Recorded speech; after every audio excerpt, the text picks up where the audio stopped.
Et salut à tous, on se retrouve pour un épisode sur Loop sur le triathlon. On est dans le cadre de la série Récupération. Je suis accompagné une nouvelle fois d'Arnaud Tortel. Et là, j'ai vraiment envie sur ce deuxième épisode de vous emmener au cœur de la data, de l'analyse. Je sais que sur différents sujets, on a parlé du coaching, on a parlé de la nutrition. Beaucoup de l'audience adore ce sujet-là.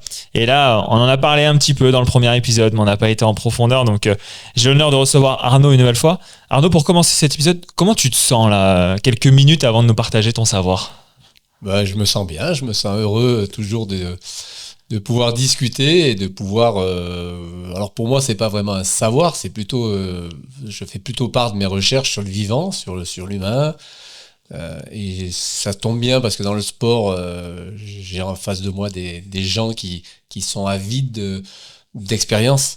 Et finalement, beaucoup de gens me disent « Ouais, mais est-ce que tu as des études? Est-ce que c'est scientifique ?» La démarche est scientifique et j'ai vraiment une démarche scientifique. Par contre, les études, des fois, j'en ai pas ou pas encore parce que ça se paye, ça vaut très cher. Et que voilà, on n'a pas un organisme qui nous permet de faire des études comme on veut. Donc voilà, je gère, je dirais, l'aspect entrepreneurial qui des fois est une frustration pour mon aspect recherche, parce que voilà, moi je suis avant tout un chercheur ou peut-être un trouveur dans l'âme. Et ouais, mais c'est ce qu'on va essayer d'aller chercher et de trouver justement avec toutes les réponses que tu vas nous partager. J'avais envie de commencer cet épisode pour remettre un petit peu de contexte pour les auditeurs, les auditrices qui nous écoutent et qui ont écouté le premier épisode, ou pour ceux qui ne l'ont pas écouté d'ailleurs, on vous remet le lien en description de ce podcast pour aller le découvrir et comprendre un petit peu tout l'aspect autour de ce processus de récupération. Et finalement, on avait parlé un petit peu de ces cycles de sommeil, de cette durée de sommeil. On est rentré dans quelques analyses, quelques constats que tu nous avais partagés. Et je voulais commencer ce podcast en se disant, mais voilà, en fait, on va prendre le cas d'un sportif qui nous a contacté, nous, un petit peu en amont de ces épisodes quand on les a préparés, qui disait, mais en fait, moi, je dors toujours 8 heures, 9 heures. Mais finalement, je suis toujours fatigué. Et je disais, est-ce que tu mesures, est-ce que tu as de la data à me partager parce que je vais faire un épisode avec Arnaud, est-ce que tu as des éléments à nous donner? Et il n'avait pas d'éléments spécifiques à nous donner, c'était plutôt un ressenti. Donc, je voulais aller chercher avec toi toute la partie data. Pour commencer, qu'est-ce qu'on peut analyser dans son sommeil sans se connecter à la data? Finalement, quand on se réveille le matin, c'est quoi un petit peu la question qu'on pourrait se poser? Mais je dirais il y a deux types d'athlètes, en tout cas dans les athlètes de haut niveau que je peux suivre. Il y a ceux qui sont plutôt data et qui ont besoin de références, donc ils vont, grâce à des bagues, des montres et d'autres systèmes, s'analyser. Et puis il y a ceux qui fonctionnent qu'au ressenti. Et dans le ressenti, bien c'est s'observer, c'est-à-dire regarder si le soir on s'endort rapidement. Quitte à tenir un petit journal, il y en a qui tiennent des journaux juste pour dire tiens, cette nuit je sais pas si je mets de 1 à 10 je me suis réveillé peut-être 2 fois ou je suis allé pisser une fois ou j'ai quelle heure il était. C'est intéressant l'heure parce qu'il y a des heures fixes qui se correspondent à des réveils de système organique. Donc à chaque fois, je demande à quelle heure les gens se sont réveillés. Okay. Et il y en a qui me disent qu'ils se réveillent pour aller pisser. En fait, très souvent, ils se réveillent et du coup, l'envie arrive. Mais c'est pas l'envie qui les réveille. Parce qu'il y a des horaires clés. Enfin, toujours pareil, par rapport aux typologies de personnes, on va avoir des horaires clés qui amènent des certains réveils. Et puis, après, s'observer au réveil et surtout s'observer en journée, effectivement. On parlait la dernière fois de se dire qu'après un repas, on passait effectivement en parasympathique et du coup, on a des fois un peu la somnolence qui arrive.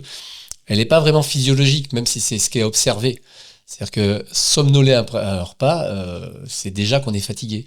Sentir qu'on se pose après le repas, qu'on est détendu, qu'on peut prendre un bouquin, c'est pas le moment avec lequel on va aller courir, ça c'est évident. Maintenant, systématiquement devoir dormir ou être putain, je suis vraiment explosé, ça n'arrive que quand on est fatigué. Sauf qu'il y a des gens qui ont finalement une fatigue chronique. On peut dire qu'ils ont une fatigue chronique, mais eux ils se disent mais moi je dors 10 heures. Je pense à une athlète notamment qui disait je dors 10 heures, je suis obligé de faire une sieste. En fait, d'un coup, c'est ma nature. Et finalement, quand on l'a remise dans un état physiologique, où elle s'est mise à avoir un sommeil profond beaucoup plus réparateur, elle s'est mise à dormir 8 heures et à arrêter les siestes. Elle me dit, moi, ma vie change. j'ai de la pêche toute la journée, je me sens moins fatigué, je me sens bien.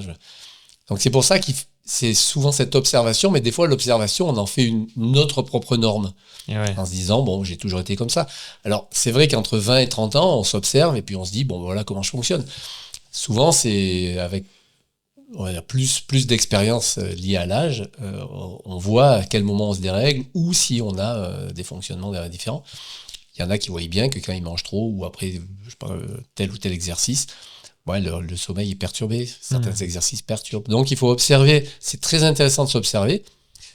Ceux qui s'observent et qui n'ont pas de data, du coup, quand ils utilisent un surmatelas, ils vont se dire, tiens, qu'est-ce qui change dans mon observation ?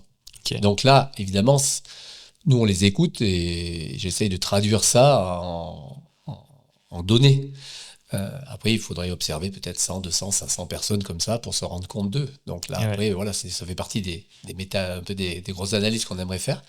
Mais comme c'est plus simple d'observer des chiffres, et bien du coup, on a des montres où on fait dormir des gens polysomnographes et autres. On teste le HRV et ça nous permet de voir des différences chiffrées. C'est ça qui est intéressant. On va essayer de donner ces différents chiffres, ces différentes analyses que nos auditeurs, auditrices peuvent directement observer une fois qu'ils utilisent le matelas ou même avant pour pouvoir comparer aussi un petit peu cet aspect sommeil, cet aspect récupération. Pour bien comprendre déjà, est-ce qu'on peut analyser le cycle des sommeils ? Tu vois, sans citer de marque particulière, le matin on se réveille, en général on regarde une application et on se dit voilà, j'ai eu ce cycle là, je vois que je suis rentré en sommeil profond ici, est-ce que c'est bien, est-ce que c'est pas bien ? Maintenant des fois ils nous donnent un petit score de sommeil, mais concrètement les auditeurs, auditrices qui nous écoutent, comment ils peuvent analyser ce cycle de sommeil là ? Ça représente quoi ? C'est quoi un petit peu les éléments fins à aller chercher ? En quoi un cycle est mieux qu'un autre quand tu vois hier j'utilisais pas le surmatelas, aujourd'hui je l'utilise, finalement je vois que mes cycles ils bougent, mais concrètement quel est le mieux quoi finalement ? L'idéal c'est que le sommeil profond augmente, parce que pendant le sommeil profond c'est là qu'on cicatrise, c'est là quand on parle de récupération, en fait c'est une régénération cellulaire. Donc il faut que nos cellules qui ont été blessées évacuent les déchets et se reconstruisent. Faut qu'on leur amène des nutriments, de l'oxygène, etc. Donc on sait que pendant cette phase de sommeil profond, ce qu'on appelle la phase parasympathique, donc là, dans cette phase-là, c'est là que le corps va en profiter pour se régénérer. Donc en fait, plus cette phase dure longtemps, plus la régénération est optimale. Donc on va éliminer plus vite les courbatures parce qu'on va régénérer nos muscles plus rapidement. On va cicatriser mieux, que ce soit une blessure sur la peau, une fracture osseuse, enfin, tout ce qui va être abîmé va se cicatriser, on va dire, va se régénérer pendant cette phase de sommeil profond. Donc elle est extrêmement importante. Après, il y a la phase de sommeil paradoxal, c'est la phase de rêve, où là, on va régénérer plutôt l'aspect psycho-émotionnel. Donc finalement, quand on se dit ou on se sent stressé psychiquement, eh bien le fait de rêver, ça va nous permettre de vraiment détendre et on va dire de canaliser ce stress psycho-émotionnel. Donc ces deux phases sont importantes. La phase de sommeil je dirais légère ou moyenne, elle est importante parce qu'elle nous amène dans la phase. Donc, mais l'idée c'est que on est au moins chez un sportif 25% de sommeil profond. Donc, ce qui veut dire que sur 8 heures, il faut avoir au moins 2 heures de sommeil profond. Mais ça va pas être évidemment, je me couche à 10 heures du soir, je ne vais pas être en sommeil profond de 10 heures à minuit, puis après, non, ces sommeils vont par cycle. Donc, je vais faire d'abord un premier cycle, et les cycles font tous 100 minutes. Entre 90 et 100 minutes pour chacun. Ce qui fait qu'on va faire plusieurs cycles de 90 minutes. Et pendant ce cycle de 90 minutes, au début, on va plutôt être à 30-40% de sommeil profond, alors qu'à la fin, on sera plutôt à 10-15%. Il va y avoir une baisse du temps de sommeil profond et plutôt une augmentation du temps de sommeil paradoxal. L'idée, c'est que dormir, on reste des animaux, hein, on a une origine animale, qui fait que quand on dort, on sait qu'on s'abandonne et que du coup, il va peut-être falloir se réveiller rapidement pour X raisons.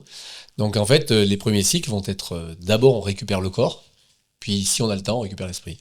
Et donc nous, comme on est dans une civilisation où on peut dormir tranquille, eh bien l'idée c'est que on va pouvoir en fait récupérer plus profondément et pleinement. Donc l'idée c'est d'optimiser ça parce que je le rappelle, le sommeil c'est 60% de ce qu'on appelle la récupération. Donc ça nous amène à dire qu'il n'y a pas de sur-entraînement, mais il n'y a que de la sous-récupération. Et finalement, tous les gens qui me disent « je suis en surentraînement » ou « comment il fait l'autre pour s'entraîner plus parce qu'il a des charges incroyables, moi j'arrive pas à monter mes charges », tout simplement, il récupère certainement mieux, c'est-à-dire qu'il dort mieux. Donc après, il y a des gens qui ont des capacités à mieux dormir, plus on est jeune, en général, mieux on dort. En vieillissant, on perd un peu ça.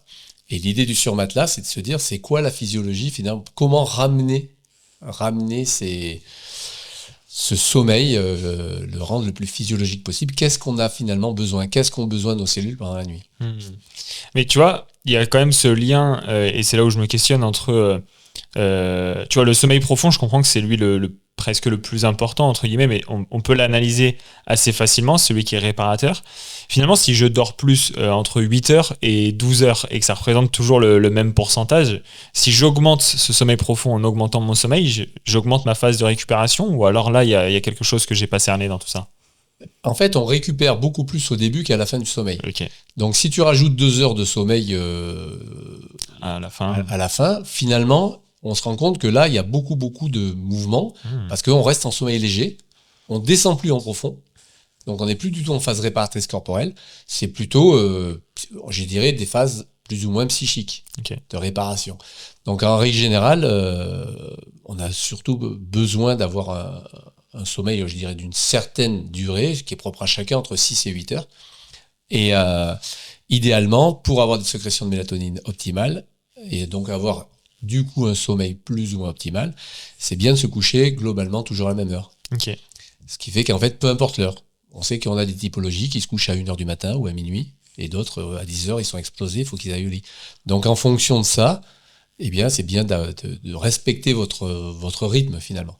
Okay. Mais au-delà de ça, l'idée de base et le premier chiffre qui est venu, parce qu'on peut le mesurer sans aller mettre un polysomnographe, une montre et autres, c'était tout simplement de mesurer l'électricité qui circule sur notre peau, puisque chaque cellule a normalement une différence de potentiel, hein, c'est-à-dire qu'il y a un gradient électrique qui est négatif. Donc on est en général à moins 70 millivolts sur une cellule, sur la surface d'une cellule. Quand elle passe à 0, une cellule en général, elle meurt. Elle peut passer, alors un corps cellulaire peut faire un corps, typiquement le corps humain, lui, il peut avoir de grandes variations, il peut passer, on va dire, de moins 50 à plus 50, mais dans la phase positive, de 0 à plus 50, il faut mieux pas trop y rester longtemps. Sinon, ça génère un terrain, on dégrade notre terrain. Donc, si on dégrade notre terrain, ça veut dire qu'on acidifie notre terrain. Il est de plus en plus acide parce qu'on a de plus en plus de protons. Donc, on est de plus en plus chargé positivement. Donc, l'idée, c'est de ramener des charges négatives ou d'éliminer les charges positives et de retrouver une différence de potentiel correcte. Du coup, le surmatelas, ça a été ça l'idée. Ça a été de se dire que, en se branchant à la Terre étant chargée à moins 300 millivolts, on retrouve cette différence de potentiel correcte. Ça nous permet de se rebrancher quelque part. Et derrière, le renvoi d'infrarouge, lui, permet d'augmenter la microcirculation et donc que ces différences de potentiel électrique puissent finalement s'équilibrer en profondeur dans le corps. Donc une fois que tout ça est équilibré, bien du coup, il y a des circulations physiologiques qui se font, on est mieux oxygéné. Donc le corps se détend, le cerveau, le système nerveux passe en parasympathique profond et donc on dort plus profondément. Tout ça, c'était, je dirais, des mesures théoriques. Bien sûr. On l'a observé et puis petit à petit, on l'a mesuré. Et quand on l'a mesuré, on a mesuré typiquement la variabilité de la fréquence cardiaque pour observer que effectivement pendant la nuit, la partie parasympathique, ou mesurée par le RMSSD, augmentée. Et ça, concrètement, les auditeurs et auditrices qui nous écoutent, le HRV, donc on a souvent, majoritairement maintenant, beaucoup d'éléments qui nous donnent cette info-là. Est-ce que tu peux remettre, parce que là je comprends bien que le surmatelas nous permet d'obtenir une meilleure HRV, mais du coup dans ce meilleur HRV, ce que j'ai envie qu'on partage aux auditeurs et auditrices, c'est quoi la HRV, cette data qu'on nous partage toujours, et ça signifie quoi une meilleure finalement HRV? Est-ce que tu peux m'aider à définir ces deux termes? La variabilité, donc HRV c'est en anglais. Bien sûr. En français c'est variabilité de la fréquence cardiaque. Ouais. Et donc il faut comprendre que le cœur ne bat pas comme un métronome. C'est-à-dire que si on a prenons 60, c'est facile. Ouais. Si on a 60 pulses par minute, on a donc une pulse par seconde. Sauf que la réalité, c'est que si on mesure chaque pulse, elle va augmenter. C'est-à-dire qu'au départ, on va avoir une pulse une seconde, puis 1,1, 1,2, 1,3, 1,4. Puis ça va redescendre. 1,3, 1,2, 1,1, 1, 0,9, 0,8, 0,7, 0,6 et ça remonte. Donc finalement, on se rend compte qu'il y a une accélération et un frein de la fréquence cardiaque. Nous, ce qu'on observe, c'est 60 pulses, mais pendant cette minute, il s'est passé des moments où ça a accéléré, des moments où ça a freiné. Si je prends l'accélération et le frein et que j'en fais une courbe, je vais avoir une oscillation, accélération-frein. L'idée, c'est que si ces accélérations-frein sont équilibrées, je dirais on est en bonne santé. Certains ont parlé là, on parle de la cohérence cardiaque. Ouais. C'est cohérent de la partie accélération et la partie frein. Maintenant, l'idée, c'est que on a des parties où il est absolument nécessaire que ça s'accélère, c'est-à-dire qu'on est ce qu'on appelle en orthosympathique, en action. Okay. Donc pendant qu'on court, là, on monte à 200, et finalement, on tape le plus vite possible. Mais dès qu'on va revenir dans un niveau de base normal, on va avoir cette fluctuation. Et l'idée, c'est que cette fluctuation, plus on va être en capacité d'avoir des grandes variations, plus en fait on va être capable de répondre à des stress. Et donc l'idée, c'est d'augmenter cette variabilité. Okay. Donc plus la fréquence cardiaque peut être variable, plus on est capable de se régénérer, de répondre à des stress, c'est-à-dire de passer d'un stress intense à repos. Okay. Alors que si j'ai une très faible variation cardiaque, que je suis comme un métronome, j'ai plus de capacité à augmenter mon cœur. Donc là, si je l'augmente, il va y avoir de la difficulté du coup à redescendre. Et en fait, on s'est rendu compte que plus cette variabilité diminuait, voire s'éteignait, plus on allait vers la mort. C'est-à-dire qu'en fait, finalement, la mort, c'est le cœur métronome. Ah ouais. C'est-à-dire c'est le cœur de la machine. Mais dès qu'on est capable de donner un peu de variabilité, alors il va y avoir cette augmentation. Donc cette augmentation de la variabilité, c'est notre capacité finalement à encaisser des efforts, à donner au cœur cette capacité de répondre au vivant. Okay. Donc l'idée, c'est que pendant la nuit, plus le sommeil va être réparateur, donc en phase profonde, plus on va voir le cœur diminuer. Donc quand ça diminue, c'est bien qu'il y a une action du nerf vague, donc une action parasympathique. Le cœur diminue, on perd 3, 4, 5, 6, 7, 8 points de 8 battements selon les niveaux. Hein. Si le cœur bat à 30, en général, on tombe à 27, mais ceux qui sont à 60, ils tombent des fois à 52.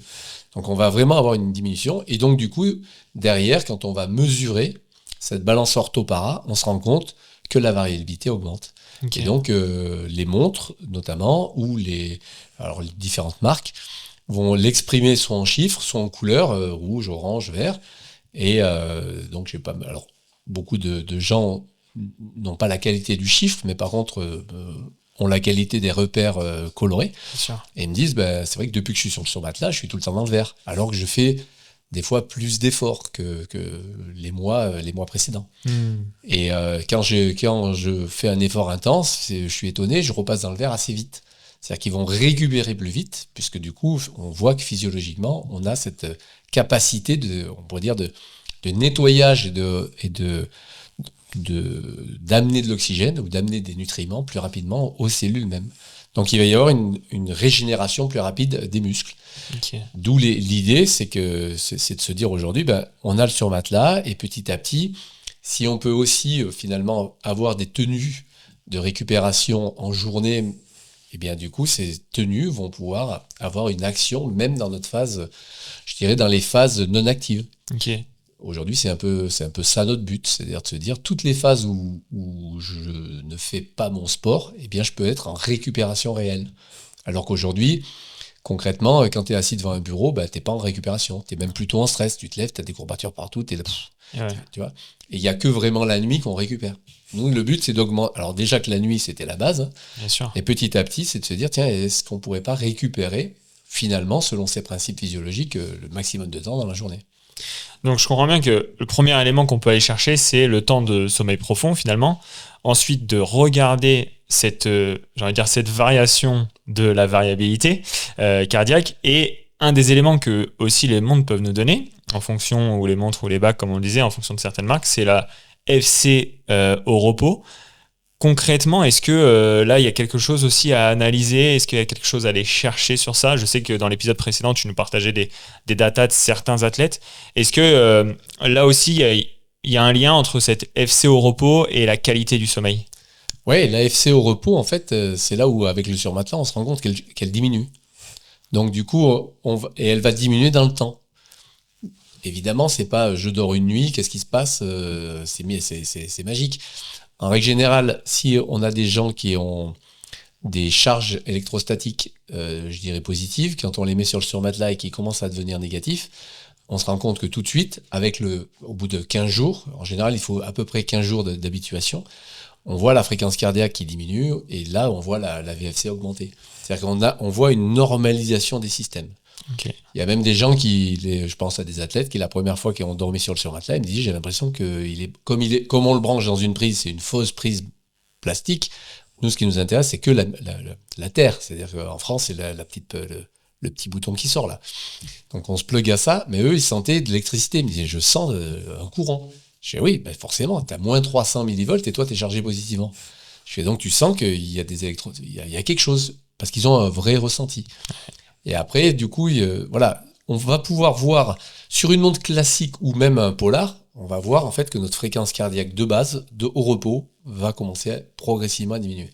Après, ce qui est intéressant, c'est la mesurer le matin. Donc la VFC réelle, elle se prend normalement le matin.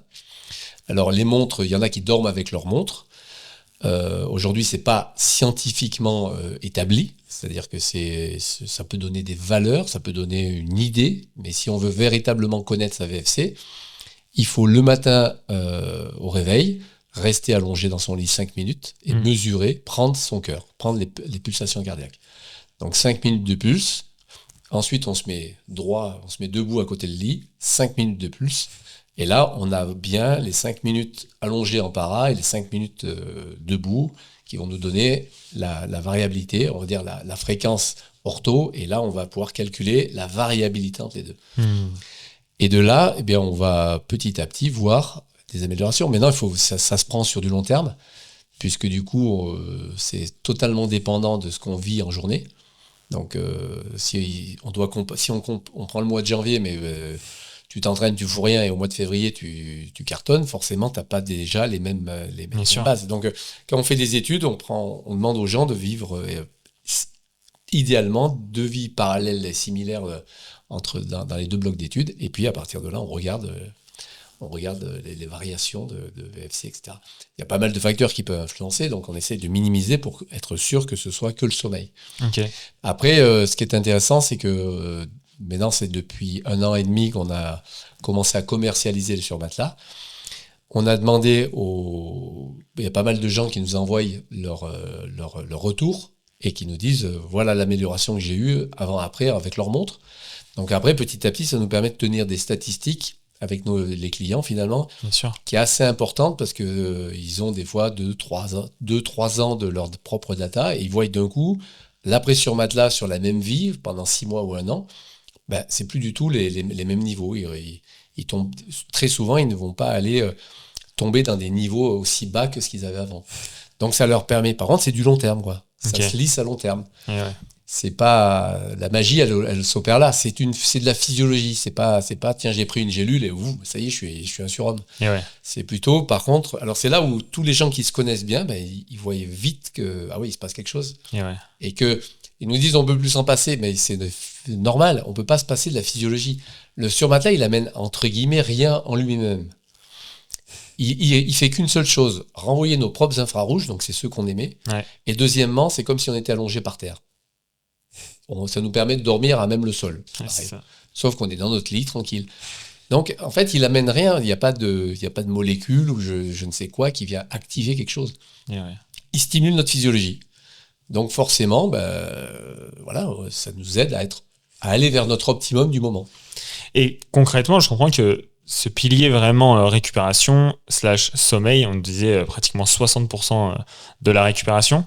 On voit comment le mesurer maintenant, vraiment au quotidien. On voit un petit peu les datas qui peuvent nous aider. Tu nous partages les éléments qui peuvent surtout l'améliorer. On a parlé un petit peu de la sieste tout à l'heure et c'était un point sur lequel je voulais aller malgré tout parce que est-ce que la sieste fait partie de ce pilier récupération pour comprendre un petit peu l'aspect qui se cache derrière ce syndrome de la sieste, j'ai envie de dire? Eh bien, en fait, ça, quand on a un sommeil, on va dire, de récupération classique, beaucoup d'athlètes ont besoin de la sieste, en fait, pour allonger finalement leur temps d'essayer de choper un peu de sommeil un peu réparateur. Okay. On se rend compte que tous ceux qui font la sieste, quand ils dorment sur le surmatelas, moi je leur conseille de faire la sieste parce que ça permet un moment où ils vont se régénérer, entre guillemets, ils vont se remettre allongés sur le surmatelas.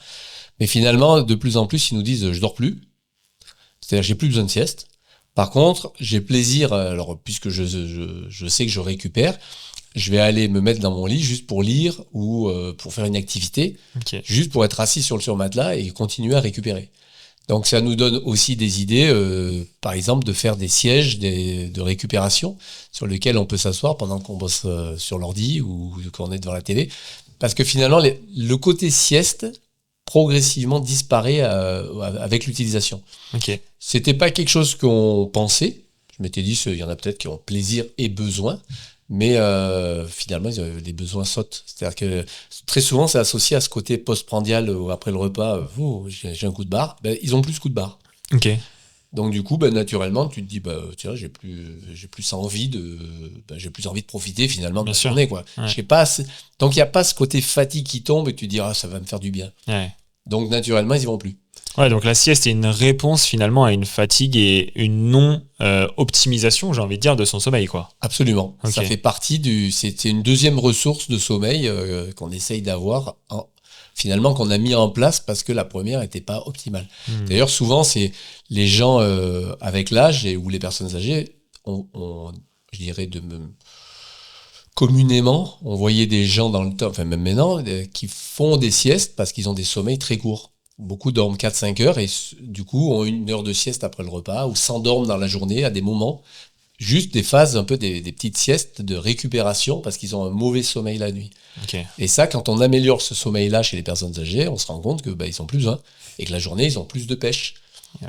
Mais du coup, c'est aussi des os qui tiennent plus solides, qui deviennent plus solides. Enfin, voilà, on rentre dans un cercle vertueux. Et ce cercle vertueux, pourquoi le branchement à la Terre ? Tout simplement parce que physiologiquement, pendant des millénaires, on était tout le temps en contact avec la Terre.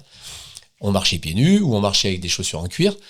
On dormait dans des systèmes où il y avait de la terre battue dans les maisons. On était à la Terre tout le temps. Sauf que maintenant, on est sur des supports plastiques. Il y a du goudron. C'est-à-dire qu'on est complètement coupé de cet élémentaire. Mais cet élémentaire, c'est pas une vue... je dirais écolo bobo non, c'est une réalité physiologique. Okay. L'homme a besoin des électrons de la Terre, on a besoin de cette différence de potentiel.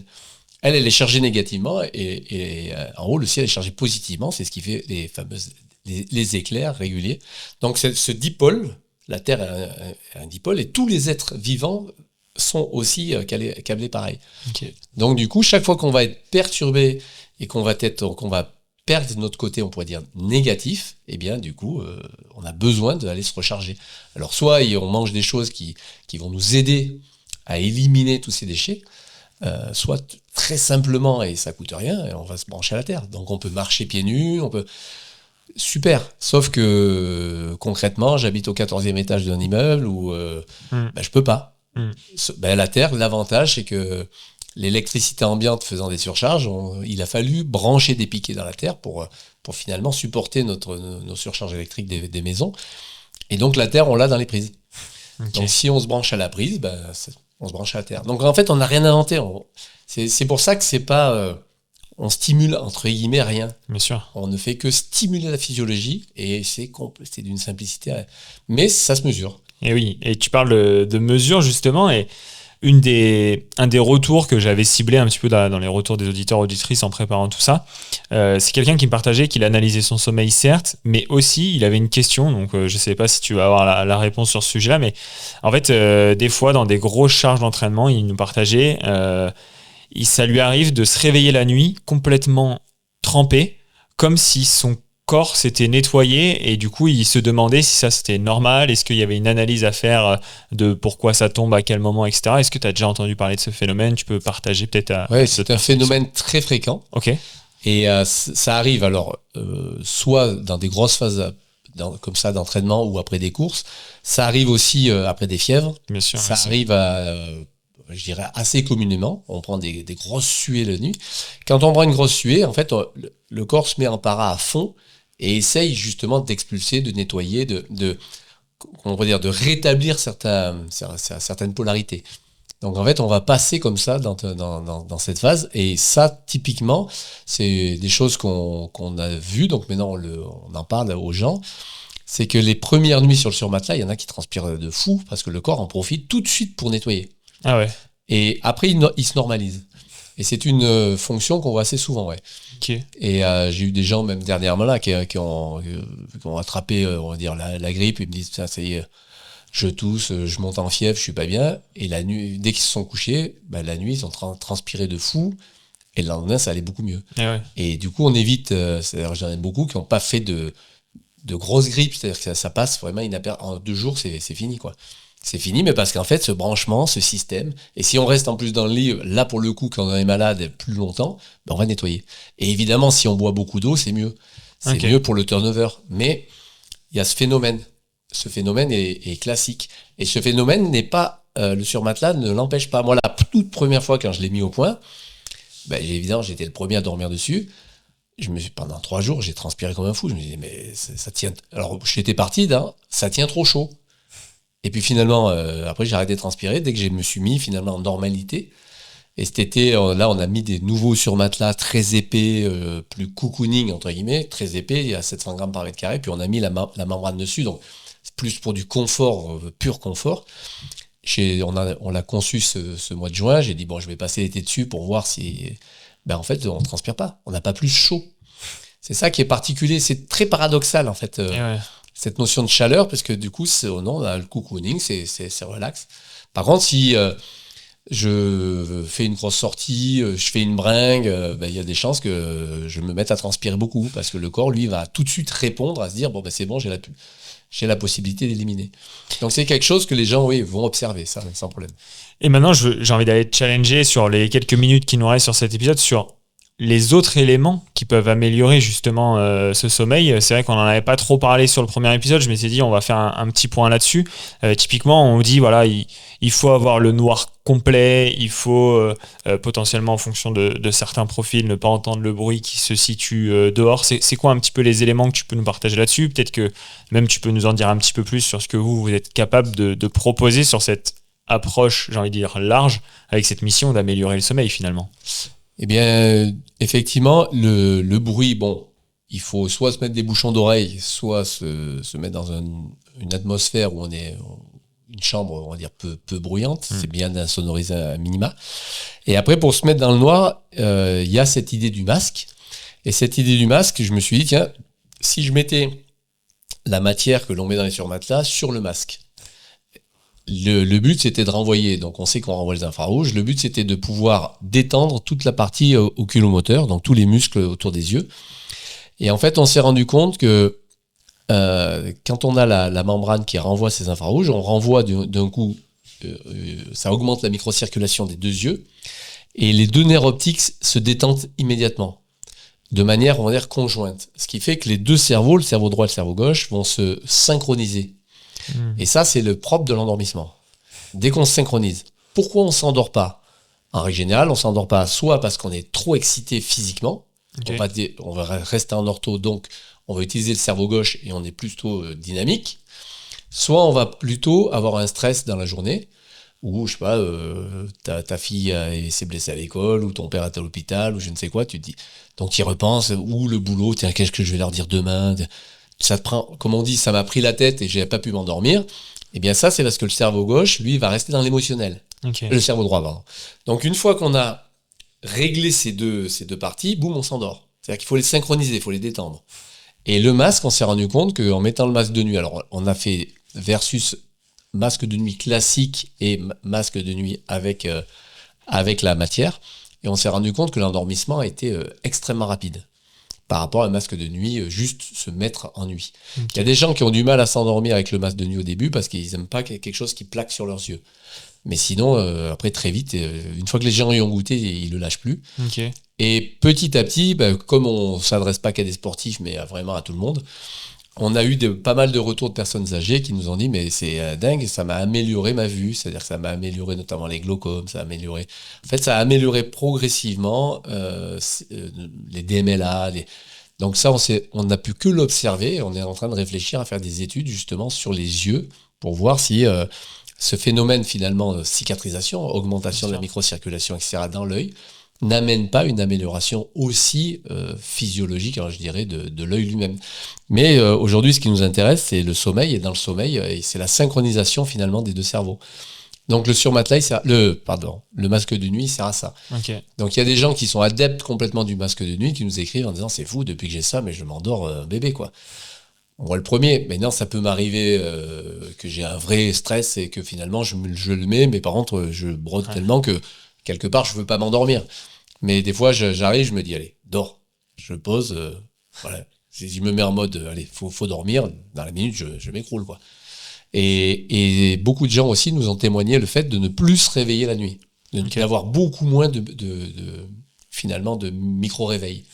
Parce que le masque des nuits, cette synchronisation leur permet, les micro-réveils sont souvent liés justement à des différences de synchronisation qui vont activer le système ortho. Donc, on a du mal à descendre en sommeil profond. On remonte, on a du mal on remonte. Il y en a aussi qui font de l'apnée. Ouais. Alors, il y a tellement de sortes d'apnées différentes. On a vu que certains apnées étaient, on va dire faibles et légers, étaient quand même bien régulés avec le surmatelas. Et le masque de nuit, souvent les gens ont les deux. Donc, en tout cas, l'action des deux, ils reviennent en disant « Ah, mon apnée, ça c'est... mon apnée ou mes ronflements, parce que souvent c'est madame qui va dire que je suis ronfle, ou des fois l'inverse. Et du coup, ils voient qu'il y a une diminution. Donc ça, on l'observe. Après, on a d'autres moyens. J'utilise des activateurs, on a d'autres moyens pour régler certaines problématiques qui sont d'ordre ventilatoire. Mais on voit qu'il y a eu aussi une action. C'est-à-dire qu'en fait, c'est là où on a l'habitude, ou en tout cas, on a été formaté par la médecine qui dit un produit, une action. Mais on se rend compte que quand on touche à la physiologie, finalement, on va régler plein de petites choses, mais pas totalement. Mais par contre, on vient les aider. Donc en fait, le surmatelas, il aide à ça. Le masque de nuit, il aide à cette synchronisation. Et il y a des gens qui vont dire, c'est fou, psychiquement, je me sens mieux avec le masque. D'autres n'auront pas cet effet. C'est vraiment de la physiologie de base. Et ça dépend finalement de notre état, entre guillemets, de stress. Donc voilà, pour l'instant, on a créé ces deux produits, on cherche à en créer d'autres parce que toujours... notre leitmotiv, c'est la simplicité. On le met, c'est simple. C'est de l'action, c'est de la physiologie. Hein. Ça va agir sans spécialement se poser de questions. Et on utilise uniquement la puissance, on va dire l'énergie du corps. En aucun cas, on va ramener quelque chose. C'est pour ça que j'ai jamais voulu développer, des lampes ou des systèmes qui vont faire pour nous. Et en fait, à chaque fois qu'on fait quelque chose pour l'autre, on peut avoir des effets secondaires. Là, il n'y en a pas. Okay. Il n'y en a pas parce que du coup, c'est un peu comme quand je me regarde dans une glace, je ne vois que moi, quoi. Et si je m'enlève, il y a plus d'action. Donc la glace n'a pas d'action en soi. Sinon, renvoyer notre... Et donc ces produits font ça, et après, la mise à la terre est fondamentale pour la nuit. En tout cas, tu es très fort parce que tu me fais mes conclusions, tu m'emmènes mes sujets là où j'ai envie d'aller et je donne un peu des éléments aux auditeurs auditrices qui nous écoutent et qui, eux, auront l'épisode d'après dans un mois, dans quelques semaines. Finalement, on a compris un petit peu le pilier de tout ça, déjà ce qui te guide dans ton quotidien. On voit vraiment l'expertise avec cette partie sommeil, cette partie récupération qui est assez importante, peu importe la performance de chaque athlète. Et de tout ça, tu as réussi à créer des produits. Donc, c'est ça qui est super intéressant pour optimiser ce sommeil-là. Donc, je le répète, mais on mettra tout ça en description. Tu es aussi disponible pour répondre à différentes questions de nos auditeurs et auditrices. Et je mets juste le petit point sur la suite parce que il y avait vraiment la partie infrarouge qui paraît souvent un peu waouh pour le grand public quand on entend ce mot-là, infrarouge, les patchs que tu as pu développer aussi. Donc, ça va être plus la suite de cette série récupération. Et même, on le voit, c'est ce qui te guide quand même dans cette partie sommeil-récupération. Tu me dis, voilà, demain, j'ai envie d'avoir des produits qu'on met dans notre quotidien. Et pour un petit peu donner des éléments là-dessus, je pense que on va donner tout ça à nos auditeurs auditrices sur la fin pour comprendre un peu ce que tu es en train de développer de ton côté pour proposer ça tous les jours dans notre quotidien et pas que sur la nuit. Donc merci pour tout, merci pour cet épisode et je te dis à très vite. Merci et à très vite. Allez, ciao ciao.